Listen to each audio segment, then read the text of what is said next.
You are watching On Demand. Please do not try to vote or enter any competition or other interactivity in this programme, as it may not count and you may still be charged.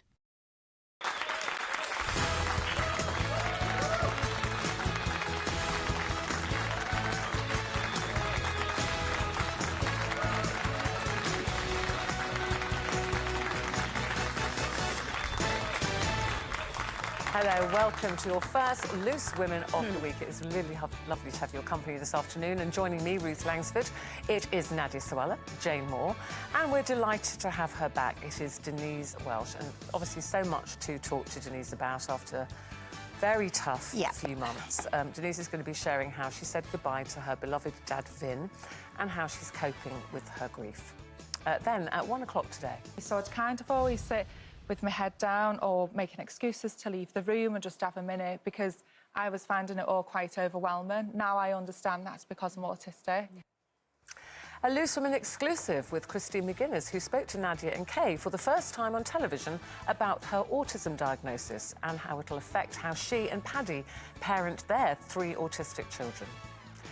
And at 1:15, as Tamsin Outhwaite says, she'd end her relationship with her partner Tom, who's 20 years younger than her, if he decided he wanted kids.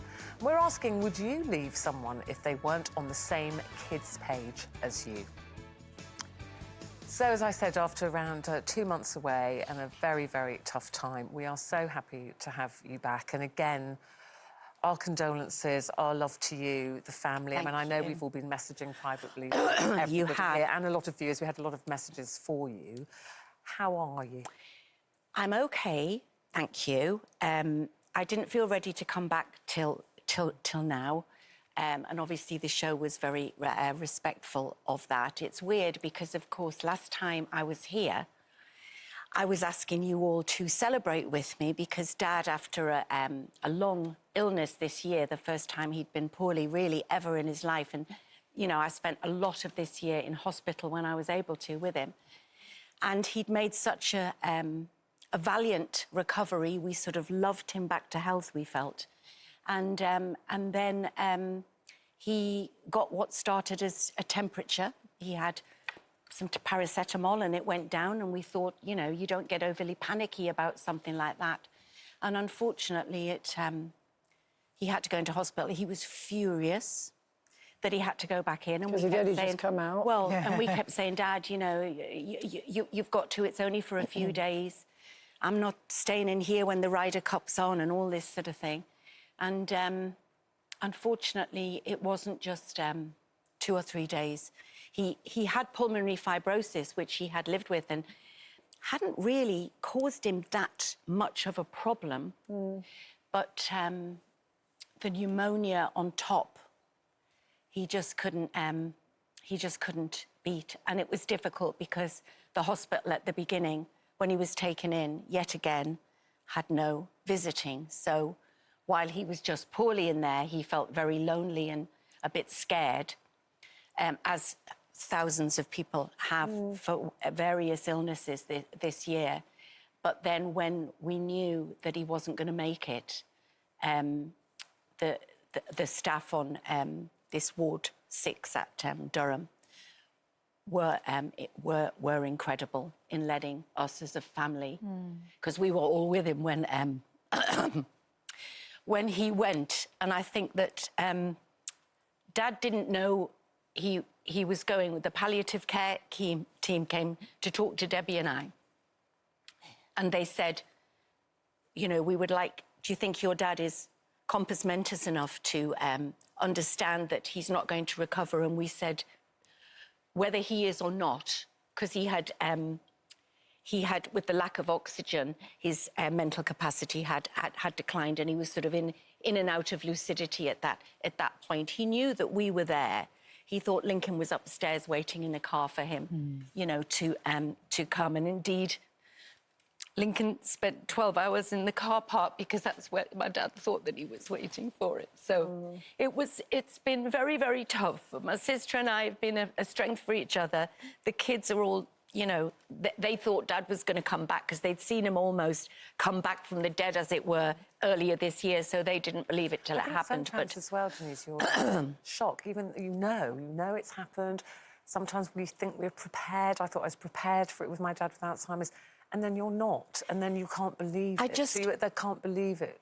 And I just, still. you know, and I just started to think, did we protect him enough from the... And, you know, Lincoln said to me, your dad, when he came out of hospital, was going to live as your dad. He wanted to get back and throw himself back into life. And, you know, it was... I suppose I take gratitude from the fact that Dad thought he was coming out for the Ryder Cup.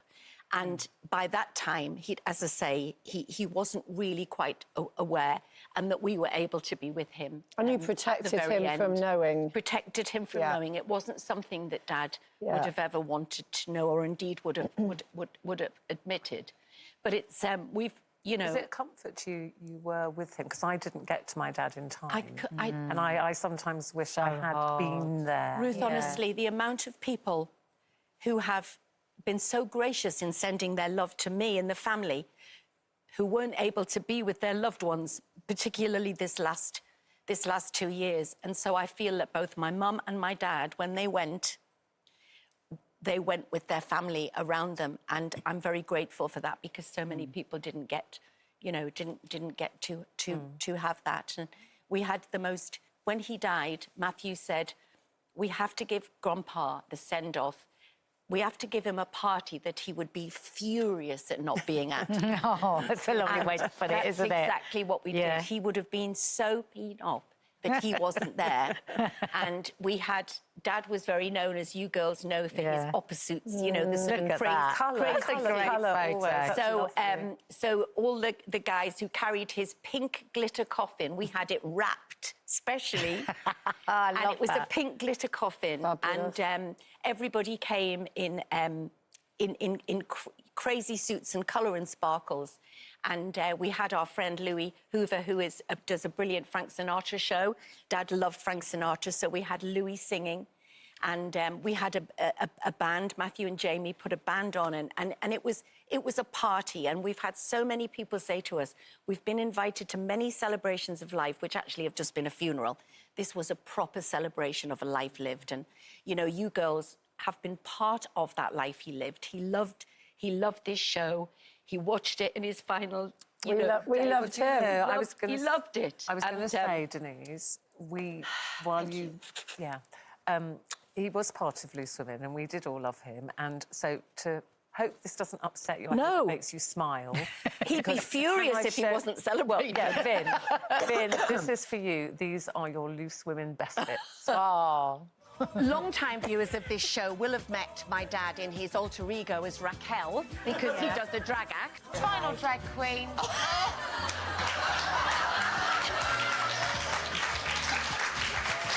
It's my dad! It's my dad! We lost my beloved mum, Annie, 7 years ago, but I've got Dad, and by God does he make up for things. He is a legend. He just out-parties everybody. Yeah. He is out every single night dancing and boogieing, and it's exhausting just to watch. I mean, I post his social life now on social media. Maybe given time, you'll have a change of heart.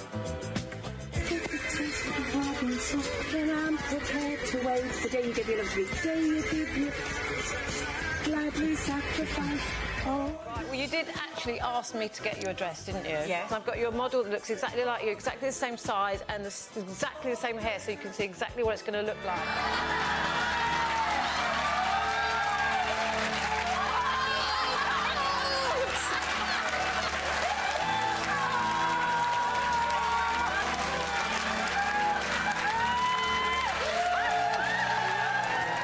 Having been a drag queen and that, and I used to get dressed up and that. And I remember Denise, when she was away at college and that, and Annie and I had been to a party, and when we got back, Denise couldn't find my key.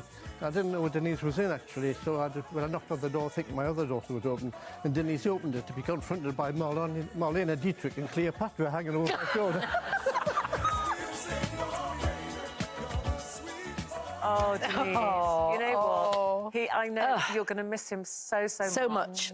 But what a life he led, and how lucky you were to have him. I was in lucky your to life. have him for 63 years, my sister for 60 years. You know, Lincoln loved him like a dad, you know.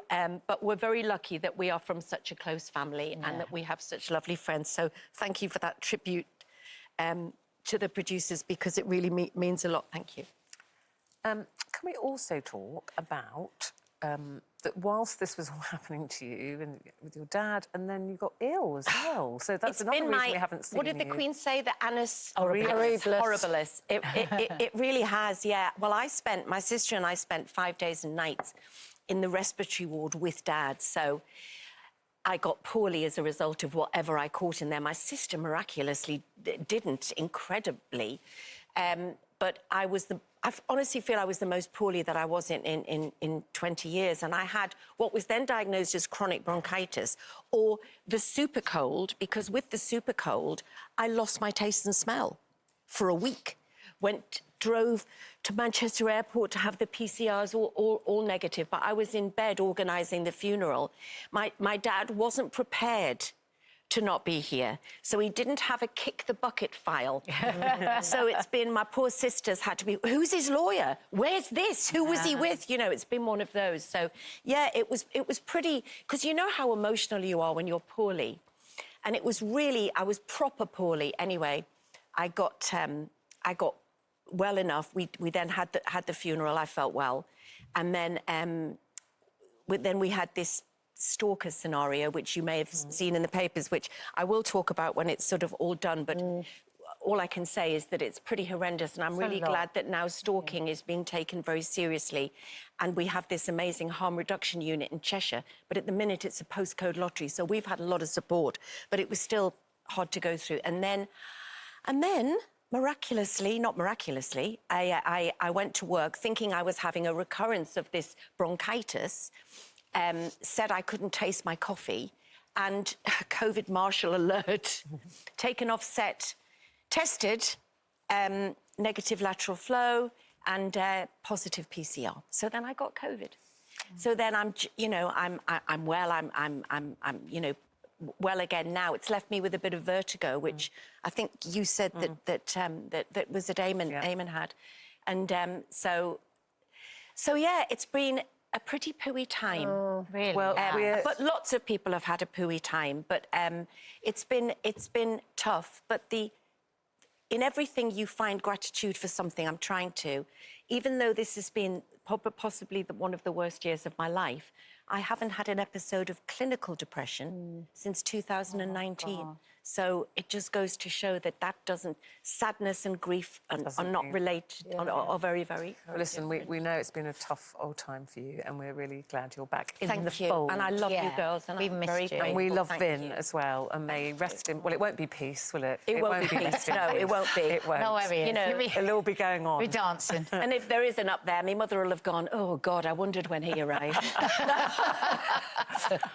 Anyway, we have lots more for you to come on Lucian today, and we'll see you right after this.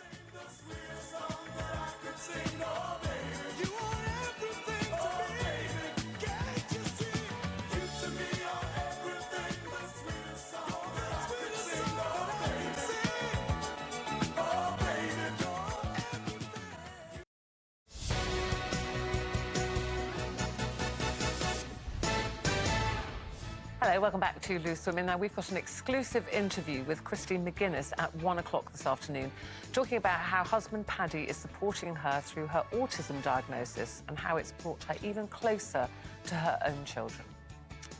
Competition time now, though, and today we're launching our fabulous Christmas prize package, now all of which will be delivered to the lucky winner before the big day. So time to say hello, ho, ho, ho, to Jeff, who is live with Christmas elves, it looks like. Jeff, where are you? Oh, well, I'll tell you where I am. You can tell by the guy standing next to me and the big Christmas tree in the back that, no surprise, I'm in Lapland, UK. And this is where I'm going to launch our brand new Christmas festive competition. It's such a good one. Listen to this. The first part is the cash, £50,000 in tax-free cash, which we guarantee, or at least ITV guarantee, to be in your bank account by December the 25th. So that's incredible. We've also got £15,000 worth of prizes for you to surprise your family with under the tree. Just take a look at this, everyone. So you've got the iPhone 13, you've got PS5, a Nintendo Switch, a smart TV, a MacBook Air as well. There's literally so much there to get your hands on. But we've also thought about the Christmas table as well. Denby crockery, pans, champagne, Smeg coffee machine, kettle and toaster, and we've not finished with the goodies. Here are the presents: electric bike, 2 scooters, Tiffany bracelet, and designer bags as well. So there's so much you can get your hands on, and it's all, and this is the important part, all going to arrive and reach you before Christmas Day. Think of the best Christmas you can ever have and multiply it by 10. But if you want to win it, you've got to pick up the phone. Here are the details. You know what to do. Good luck, everyone. For your chance to win, text WIN to 86060. Text costs £2 plus 1 standard network rate message. Go to the website, entries cost £2. Call 09068 786060. Calls cost £2 plus your network access charge. Or post your name and phone number to DY46, PO Box 7558, Derby, DE1 0NQ. Entrance must be 18 or over. Lines close on Friday the 26th of November at 3 p.m. and entrance must be contactable on the 2nd of December and for 2 working days after. Good luck. Good luck. Thank you very much, Jeff. Now, millions of us were glued to the telly at the weekend, lots, of course, watching Strictly, and the 4 of us were, well, in absolute awe, I would say, of Rose and Giovanni's silent dance. And when you're gone, I feel incomplete, so if you want the truth.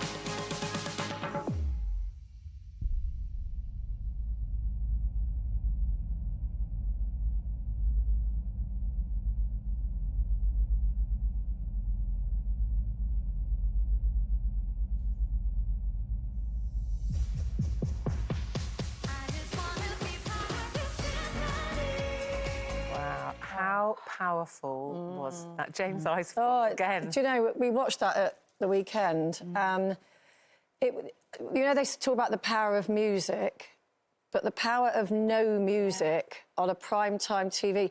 Your initial thought is, oh, have they lost the sound? And then you suddenly realise that's what she hears the whole time. Yeah. And I completely went, didn't I? Yeah. We were away for the weekend and we were watching with Judy, which was lovely, I have to say, to get the insider, like when we're reviewing the show. But Jane was sitting over the other side. She was in bits, and you couldn't stop either, could you? No, it just completely shocked me. I was just like, wasn't expecting it. So beautiful. I think, like you, because she's so good. Yeah. She's got an amazing personality. She's full of life and fun. I often forget she's deaf. Her dancing is so good. I watch, and it's not until she talks afterwards I think, gosh, she actually can't hear the music. It's so terrifying mind to think blowing. of not being able to hear anything, isn't it? To lose. Is she absolutely stone deaf, Rose? Can she hear? She can hear nothing. I think so. I mean, she speaks, but she's learned how to speak, and she'll look at you can see she's looking at somebody's mouth, but they've always got a signer there, because most often you'll see her looking away from Claudia, and it's because so clearly she can't really hear. It's lovely to see that beautiful relationship that they've built up, though, isn't it? With her, and what she will have done for deaf awareness in this time. Oh, incredible. Totally Well, incredible. it was lovely, the film they did before, you know, we saw the dance, and she'd gone back to her drama school, hadn't she? Yeah.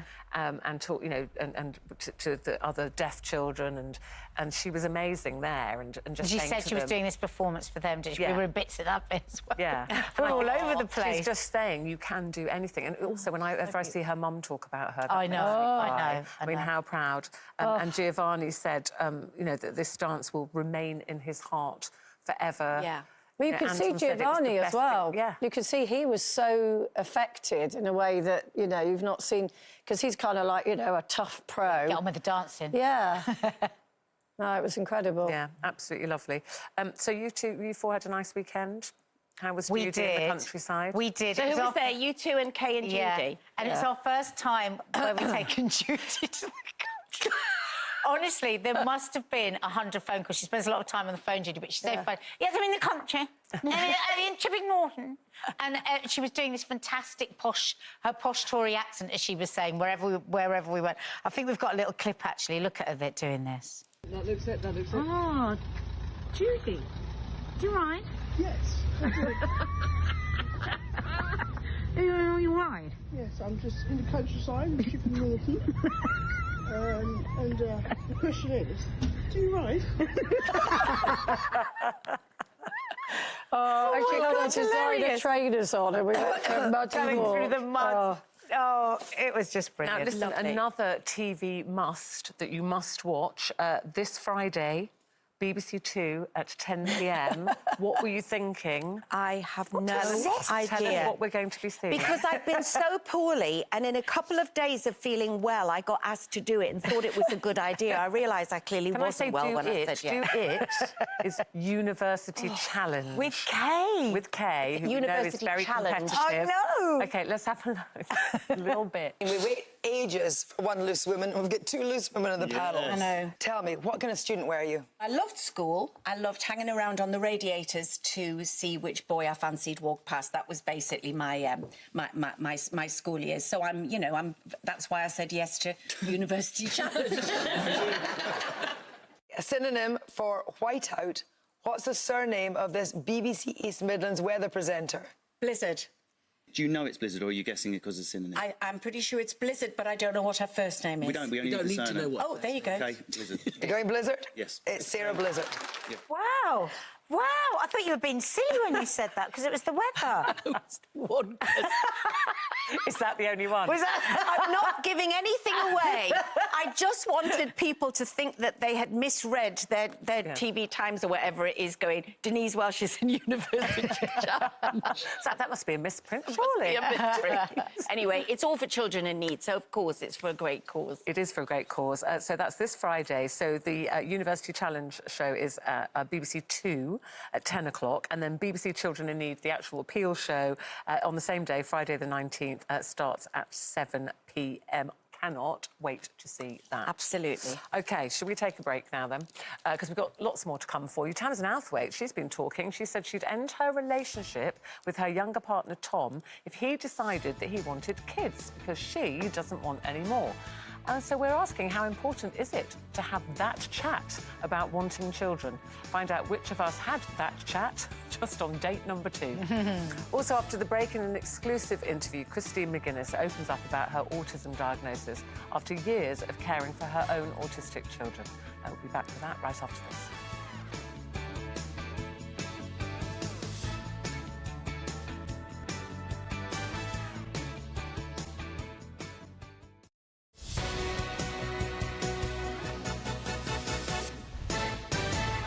Hello, welcome back to your Monday Loose Women. We're keeping you company until 1:30 today. Alongside me, Ruth Langsford, it is Denise Welch, Jane Moore and Nadia Sawalha. And we have a lot more for you today, including having the dreaded Do You Want Kids chat with a new partner. Have you had to have that? We'd love to hear from you. First, our guest today, Christine McGuinness. She's a great friend of the show and has appeared many times talking about parenting her 3 children who are all autistic. Recently, she decided to get herself tested, and Christine discovered that she is also autistic. And last week, she sat down with Nadia and Kay and told them all about it. Well, Christine, we knew that you were making a documentary about the family, you know, autism in the family, but it's come out that you yourself have got a diagnosis of autism now. How did that come about? During the process of filming, we always had this question as to why we've got 3 autistic children. No one really knows why exactly, but we thought there could be a genetic link. And there was lots of similarities there between me and the children. So, yeah, me and my husband went to do an AQ test whilst we were filming to see if any of us were on the autism spectrum, and I was actually quite high up. And, yeah, I was diagnosed a few months ago, so I've had time to process it and speak to my family and get my head around it. But this is the first time I've spoke about it. And you're a bit nervous, aren't you? You were saying, I feel a bit nervous. I'm not used to talking about myself. I never speak about me. I've been on here so much talking about my children, about my husband, but yeah, it's interesting. No one's ever really said, you know, what about you? What was your past? What was your childhood? And then recently I wrote an autobiography as well, and I noticed every time I was going back to my childhood, I was writing things down that were really like my children and that were very obviously autistic traits and symptoms that no one picked up on. And I suppose back then, no one really did. What is it, as you're saying, you've had a few months to process things. What are the things that you're beginning to kind of join the dots on now? I've never been very social. I don't really have a lot of friends, but I think I come across as quite confident and that I could speak to anybody and I can hold a conversation like this, but then actually building a friendship. If somebody said, oh, shall we go for lunch after, I'd be thinking, oh, God, no. You know, I like just... Why? What would be frightening about that? I'm always worried that I don't really know what to say, or I used to worry going to events with my husband, big events. I would worry just being in the room with hundreds of people that I don't know, and then thinking, oh, they might come and talk to me. So I'd kind of always sit with my head down or making excuses to leave the room and just have a minute, because I was finding it all quite overwhelming. Now I understand that's because I'm autistic. And you talk about that in your autobiography, don't you? About those feelings of being overwhelmed at school and how that you feel really interrupted your School education. was really, really difficult. So at school, I didn't have friends. I didn't really fit in. I wasn't in the sporty group. I wasn't with the drama group. You know, I kind of didn't fit anywhere. And I always felt older, so I was quite happy talking to the teachers, but for me, the other pupils were more like children. I did leave school quite early. I left at 14, and my attendance was really bad, and that's because I was struggling. I didn't like eating in the canteen. I didn't like the food. I don't know if you remember, the first time I came on Loose Women years ago was actually talking about anorexia. So I was told I had anorexia when I was a teenager, but now, to me, it makes perfect sense. All of my issues with food are sensory. Yeah. I eat very plain, beige, dry food, just like my children. And you've been on here a number of times talking about that, about your kids, and you get to the point... I remember you posting on your Instagram around Christmas saying, I've given up. They can just have nuggets and chips. I don't want to fry. On that photograph, I'd hidden my plate because... You had the same. It was beige and I had mashed potato, but it was beige and dry. And I sort of... Even then, I didn't click or twig. But for you to be discovering this now, you know, I'm just thinking the contrast with your children's experience, you know, that obviously they were diagnosed early, which is really great, and the care and the love and the attention that you and Paddy put into them to make sure they feel supported. Not necessarily anyone's fault, but you didn't have that. I didn't, and it is a shame because, like I said, I left school early. I got in trouble quite a lot. My mum got in trouble because I wasn't at school, and nobody ever took the time to stop, like the teachers, nobody stopped and said, why don't you want to be here? Why aren't you, you know, you're capable of doing your exams, let's just do it. I remember walking in to do my GCSEs and I went into the hall and it was silent. But for me, it was so loud. I could hear people's pens scribbling on the paper, and I just sat there so overwhelmed. I got really upset and I left. So I didn't do the exams that I was capable of doing, so then I left with no GCSEs. If I was given a quiet room on my own, if somebody would have said, is there any way we can help you, then I might have had those, you know, and that's something that my children would get support with now. Has your diagnosis brought a mixture of feelings then, almost relief that you've got a name for these things, but also is there almost a grieving process as well for what might have been? Yeah, it's a relief for me now because I understand myself and I'm pushing myself more, but I am absolutely devastated for the little girl. Yeah. So what about your family? I mean, was this when, presumably you then sat down with Paddy and said, look, we've had this diagnosis. I mean, how did he react? He's been really good. He said that he'd known for a while and he'd thought, like, for quite a long time. Basically, since the children got diagnosed, when we were sat talking about all the food aversions, the way they were, everything about them, he kept thinking to himself, they're actually just really like Christine. But he'd never said to me. I love that you said, he didn't actually think to actually say that. Well, and you've got quite a quirk with hotel rooms as well, haven't you? Yeah, so this is something I've realised that I've masked my whole life. And it's... What does that mean?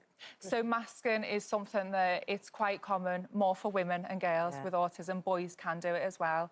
But it's basically that you learn how to behave, you learn what to say, and yeah, it's Learn when to almost laugh, pretending maybe. when to laugh, Yeah. things like that. Yeah. Which living with a comedian. You have to wait for everyone else. I was being funny now. Being funny, I must laugh.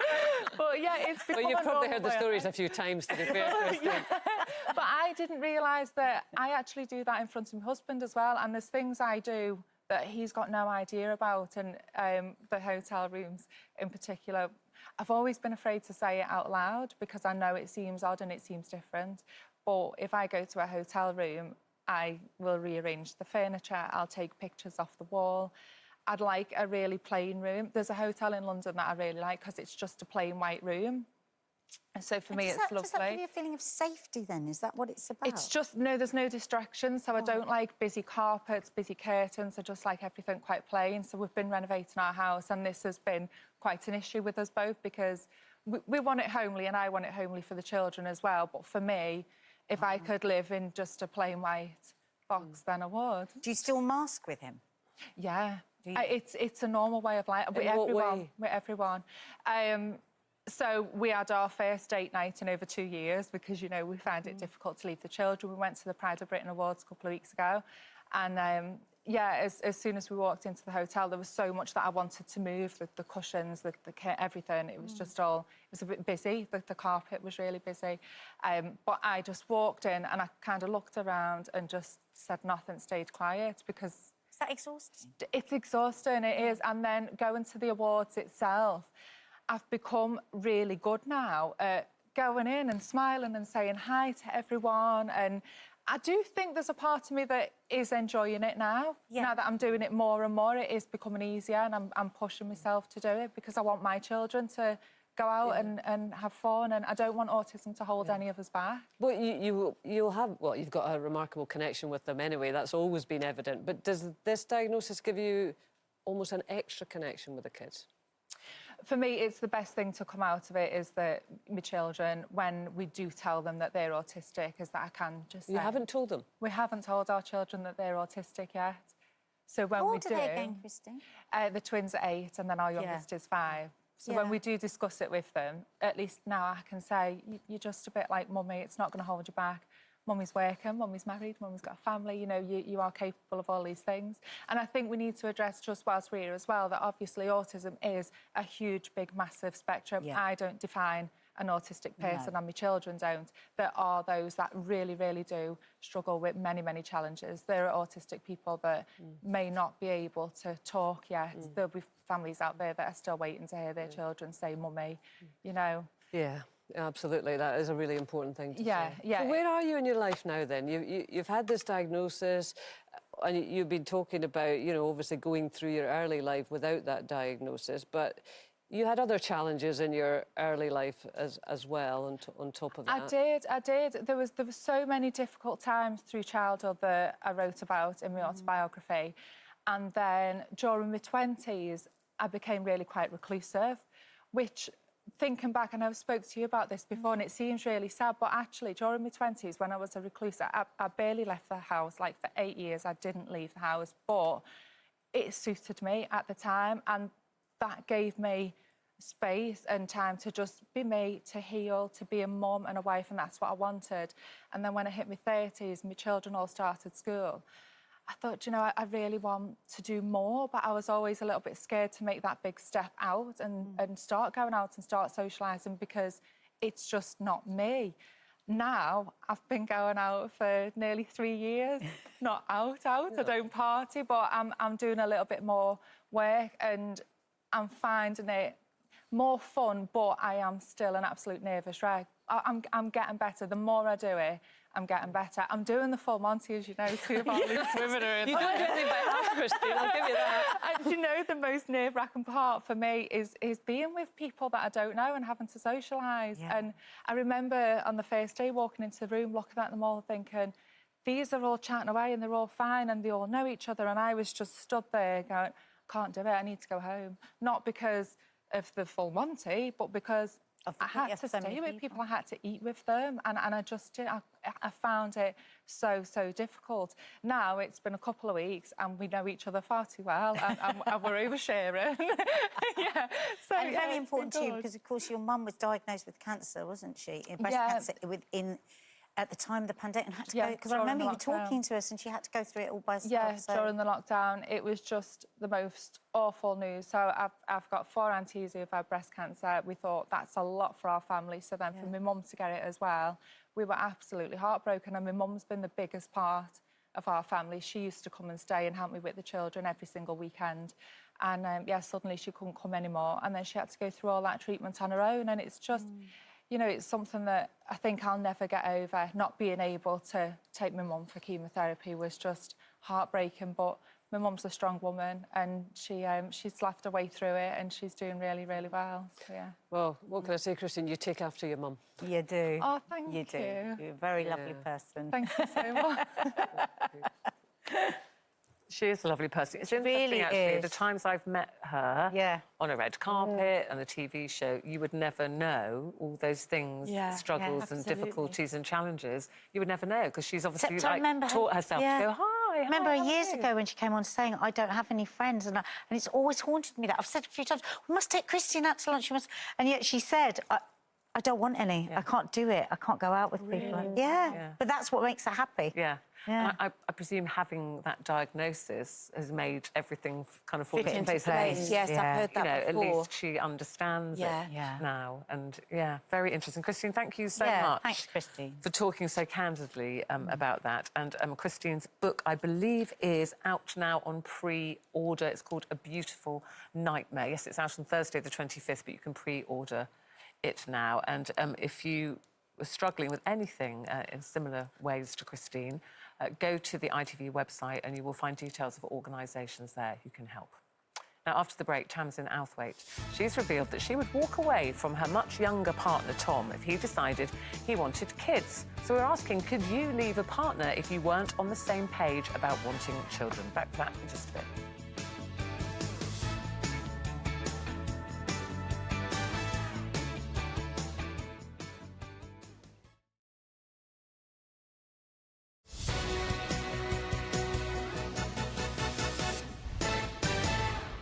Hello, welcome back to Loose Women. Lots more still to come for you. But first, it is competition time again. You could literally win your entire Christmas. There are so many prizes to be won. So let's go back to our very own little elf, Jeff, in Lapland, UK. He's got all the details for you. Hi, Jeff. I'll take that, or you can call me a little elf if you like. So here I am in this wonderful little enchanted corridor. And I'm going to tell you all about our Christmas competition where you can win £50,000 in tax-free cash, guaranteed to arrive by December the 25th. I've got some friends who are going to follow me as well. We've also got all the goodies, £15,000 worth of wonderful toys and presents that you can put under the tree to treat your family to. Just take a look at this.